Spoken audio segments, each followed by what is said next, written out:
Okay guys, so this is that quick video on how to use the speech to text option. Remember we talked about how we can do text to speech where the computer can read something to you.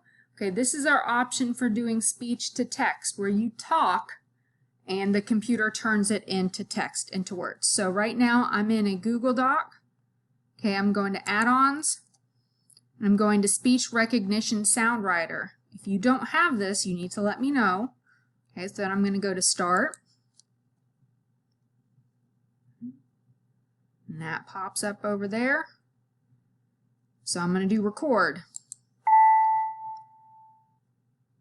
Right now, it is recording my speech and we'll turn it into text, so that we will be able to see my words on the screen.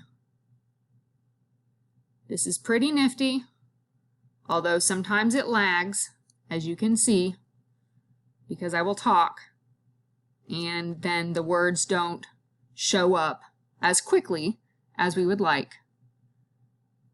but it's still all there.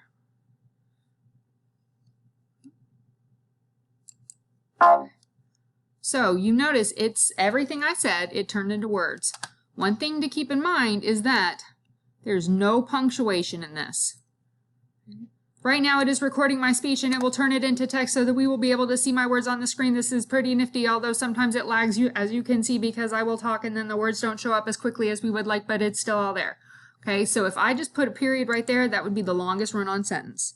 Okay, so it is still your responsibility when you do this to go back in and do some editing. Right now it is recording my speech and we'll turn it into text so that we will be able to see my words on the screen.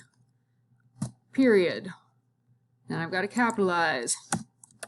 This is pretty nifty, although sometimes it lags, as you can see, because I will talk and the words don't show up as quickly as like, but it's still all there. So you still have to edit it, but this is a way for people who their thoughts go faster than perhaps they can type, or they can think really complex thoughts, but it's difficult for them to write them out. Good deal, guys.